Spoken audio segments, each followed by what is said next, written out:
입니다. 결혼한 지는 5년이 되었어요. 친정아버지가 많이 아프세요.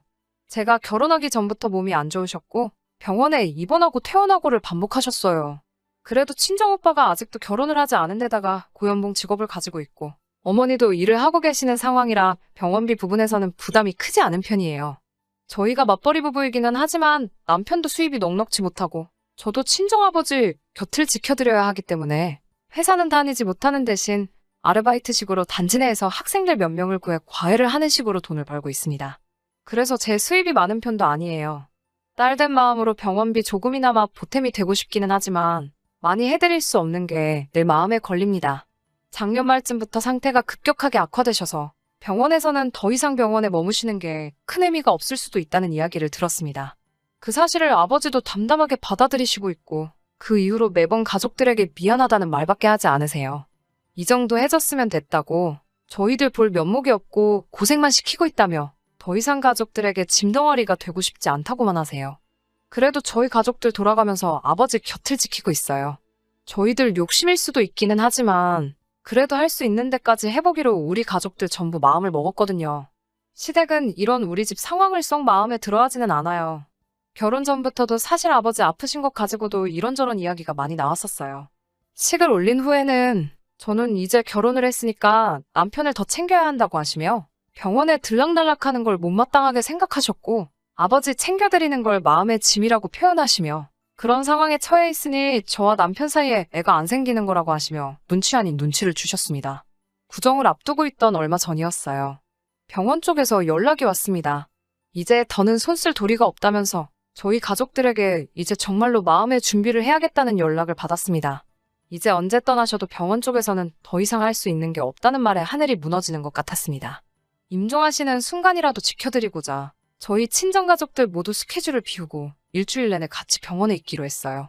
남편은 적어도 제가 밤에는 집에 돌아와서 다시 자기 출근하고 나서 병원에 오며 가며 하기를 원하는 눈치였지만 아버지 임종을 못 지켜드린다면 저한테 큰 한이 될 것 같아서 그렇게는 할 수 없겠다고 말했어요.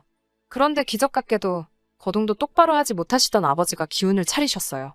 의사 선생님께 혹시 이게 좋은 징조가 아니겠냐는 물음을 던졌지만 병원 쪽에서는 그럴 리는 없다고 단호하게 말해주더라고요.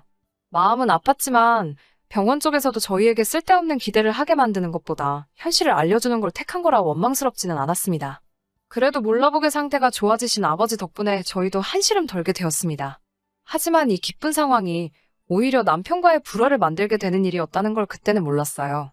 저희 시어머니는 맏며느리이십니다.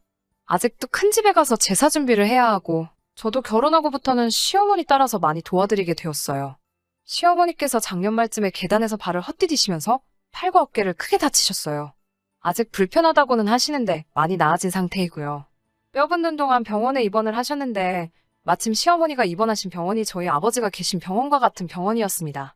그래서 저는 병원에 가는 날이면 아버지와 시어머니 병실을 오며 가며 두 분과 같이 시간을 보냈습니다.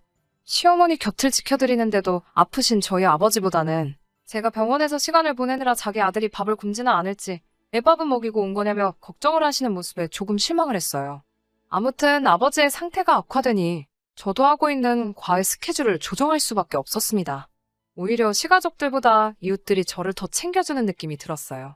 아버지 때문에 한동안 수업을 하지 못한다는 말에 자식들 중간고사 준비가 최우선순위일 거라 생각했던 학부모님들은 뭘 그런 걸 우리들 허락까지 받으려고 하냐며 제 사정도 전부 이해해 주셨고 과일이며 뭐며 이것저것 챙겨주시는 모습이 감동스러웠어요. 아버지의 상태가 호전되신 건 다행이지만 병원 쪽 말에 따르면 언제 가셔도 이상하지 않을 거라고 했으니 누구라도 아버지 곁을 지켜야 하는 상황은 여전했습니다.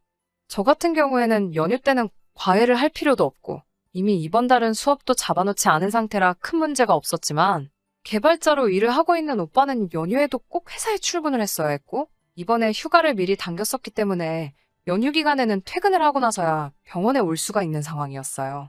병원비 부담에 한 푼이라도 벌어야 한다며 일을 하고 계시던 어머니도 동네 장사하는 가게에서 일을 하고 계셨기 때문에 연휴 특수가 껴서 더 이상 사정을 봐줄 수 없다는 상황이었고요.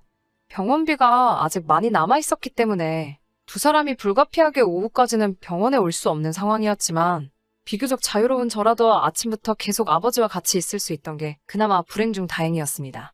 두 사람 모두 일이 끝나면 병원으로 바로 올 수 있었기 때문에 적어도 낮 동안만큼은 제가 자리를 지켜내기로 했습니다. 연휴가 본격적으로 시작하기 전날에 저는 혼자서라도 아버지 곁을 지켜드릴 생각에 집에 돌아와서 이것저것 짐을 챙기고 있었어요. 하지만 남편은 제가 짐 챙기고 있는 모습을 보고 큰 집에 갈 준비를 하는 건가 생각을 했나 봐요. 오해를 했다고 하더라도 남편이 나서서 먼저 큰 집에는 가지 말고 이번만큼은 장인어른 곁을 지켜드려야지 라고 말해줬으면 좋았겠지만 남편은 제가 병원으로 향한다는 걸 눈치채지 못했는지 짐 챙기고 있는 저를 보고 왜 자기 옷은 하나도 안 챙기고 제 거만 챙기고 있느냐고 물어보고 있네요. 남편에게 저는 아무래도 이번 명절에는 큰 집에는 가지 않고 아버지 곁을 지켜드려야겠다고 말을 했습니다. 남편이 두 눈을 크게 뜨고 지금 큰 집을 안 간다고 하는 말이냐고 다시 물어보더라고요. 어머니와 오빠가 오후나 돼서야 병원에 올 수 있다는 사실을 말하고 저라도 있어야지 않겠냐고 물어보니 제가 지난주에 수업 몇 개를 취소하면서 가게 수입에 지장까지 준 걸 감수했는데 이젠 집안 행사까지 빠질 생각이냐고 되물었어요. 큰 집 가 있는 동안 혹시 아버지가 어떻게 될 줄 알고 거기 가서는 제 마음이 편하겠느냐 했더니 장인어른이 아직 돌아가신 거 아니지 않냐고 상태도 많이 좋아졌다며? 라고 말하며 명절은 가족 행사이니만큼 상황 봐서 하루라도 참석을 할 수 있게 하라고 우기기 시작하네요. 단 하루를 가 있던, 한 시간을 가 있던 간에 이런 상황에 거기에 있는 내 마음은 어떻겠냐고 다른 사람도 아니고 우리 아버지 일인데 그게 그렇게 문제가 되냐고 말하면서 서로 언성을 높여 다투기 시작했어요. 남편은 우리 엄마도 아직 불편하신데 가지 않느냐고 거동도 불편하신 분이 큰 집 가서 음식을 혼자 하게 만들 셈이냐면서 명절에는 시어머니를 도와 며느리 도리를 다 하라고 우기기 시작했어요. 명절 연휴가 주말까지 껴서 긴 편인데다가 장모님이나 매형이 퇴근하고 가 계시면 됐지. 그걸 너까지 가서 온 가족이서 또 지키고 있으려는 거냐고요. 그러다가 아무 일도 없으면 몸 불편한 우리 엄마 혼자서 큰 집 일거리 독박쓰라고 하는 거냐며 성질을 있는 대로 부리더라고요. 그동안 시부모님께서 제가 아버지 병문안 가는 걸 못마땅하게 생각하는 게 서운하다고 남편에게 이야기를 하며 몇 번 다툰 적이 있었는데 그걸 들먹이면서 이참에 우리 엄마 크게 한번 먹이려고 계획한 거냐는 말도 안 되는 소리를 짓거리더라고요. 친정아버지 아픈 걸로 왜 시어머니 한 번 먹이려고 하냐는 말까지 들어야 하는지 진짜 속상한데 어머니나 오빠한테는 이 사실을 이야기해야 하는지도 모르겠어요. 남편 말대로 제가 효녀노릇 하겠다고 고집을 부리고 있는 게 맞는 건가 싶기도 하고요. 저도 헷갈려서 미쳐버릴 지경이네요. 정말 속만 타들어가고 어디다가 속 시원히 말도 못하겠고요. 후기입니다. 아버지는 끝내 하늘나라로 가셨어요. 그동안 경황이 없어서 이제서야 후기를 보내게 되었습니다. 댓글로 응원해주신 분들께 모두 감사합니다. 아무튼 남편 고집을 아무래도 꺾을 수가 없어서 결국엔 남편이 원하는 대로 시어머니가 가장 바쁘실 연휴 바로 전날에 오후에 일 마치고 온 오빠와 교대를 하기로 하고 큰 집에 가기로 했습니다. 그날은 오빠와 엄마가 밤새 아버지 곁을 지키고 어머니가 오전 동안 잠깐 일을 빼실 수 있다고 하셔서 어머니가 다시 일터로 나가시기 전에 제가 큰 집에서 병원으로 곧바로 가기로 조율을 했어요. 제가 꼭 큰 집을 가야 한다는 사실에 어머니도 남편에게 많이 실망하신 것 같았지만 저 나름대로의 입장도 있을 테니 어쩔 수 없는 일 아니겠냐며 이해를 해주셨어요. 오빠도 이럴 때 연휴에도 출근을 해야 하는 회사를 다니고 있는 자기 잘못이라고 하면서 우리가 더 미안한 상황이니 저보고 절대 부담 갖지 말라고 하고 조심히 잘 다녀오라고 말을 해줬어요. 큰 집으로 가야 하는 당일 저녁, 오빠가 병원에 도착하고 저는 남편이 기다리는 집으로 출발을 했습니다. 괜찮다고 하시면서도 아쉬워하는 아버지를 보고 있으니 발걸음이 떨어지지가 않더라고요. 그래도 어쩔 수 없이 집으로 향했습니다. 남편은 저를 보자마자 미안해하는 기색단 하나도 없이 왜 이렇게 늦었냐고 잔소리를 하더라고요. 큰 집으로 가는 차 안에서 서로 한마디도 나누지 않았어요. 정말 가는 길에라도 혹시나 마음을 바꿔줄 줄 알았는데 그 고집 한 번을 꺾어주질 않았습니다. 큰 집에 도착했을 때 저를 병원에 일찍 갈 수 있게 도와주신 건 정말 의외의 인물이었습니다. 시어머니가 제가 문 열고 들어오는 걸 보자마자 저보고 병원엔 안 있고 여긴 왜 왔느냐고 물어보셨어요. 남편이 으스대듯이 제가 오늘도 병원 가서 있는다는 걸 엄마 생각해서 내가 데려왔지 하면서 자랑하듯이 이야기를 하더라고요.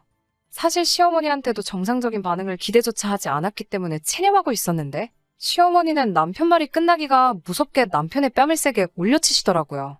짝 하고 남편의 따귀를 올려치는 소리가 엄청 크게 나서 시가쪽 큰 집 사람들도 그 소리를 듣고 이쪽으로 고개를 전부 다 돌릴 정도였어요. 시어머니는 남편을 앞에다 두고 노발대발 하셨어요.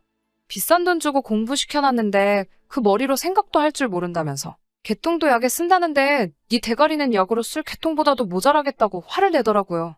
다른 사람도 아니고 네 장인어른이 오늘 내일 하고 계시는데 도대체 무슨 생각으로 저를 여기까지 데리고 왔냐고 시가 사람들 다 있는 데서 남편을 혼쭐을 내시더라고요. 우리 죽을 때도 네 체면 차릴 일 생기면 거기 가 있을 거냐고. 무슨 칭찬을 듣고 싶어서 며느리를 여기까지 데리고 온 건지 모르겠지만 정말 가족들이며 조상님들 볼 면목이 없다고, 자식 새끼 잘못 키웠다고 엉엉 우시면서 불편하신 팔로 남편 등짝을 계속 내려치고 있었어요. 시어머니가 그렇게 때려봐야 남편은 아프지도 않았을 텐데 고개만 숙이고 아무 말도 못하고 있었어요. 저한테는 시간 낭비하게 해서 정말 미안하다고, 잠시만 기다려보라고 하시며 과일 몇 개를 챙겨주시더니 택시 타고 빨리 가라며 쌈짓돈 10만 원을 제게 건네주셨습니다. 덕분에 빠르게 병원으로 돌아갈 수 있었어요. 아버지는 명절 연휴 기간 동안은 저희와 함께 하셨어요. 이렇게 온 가족이 다 모여있으니 명절 느낌이 난다고, 병실에서 명절 보내게 해서 미안하다고 또 저희에게 사과를 하시더라고요. 그리고 명절이 끝나는 그 주 주말 밤, 아버지는 온 가족이 지켜보는 가운데 새벽에 조용히 세상을 떠나셨어요.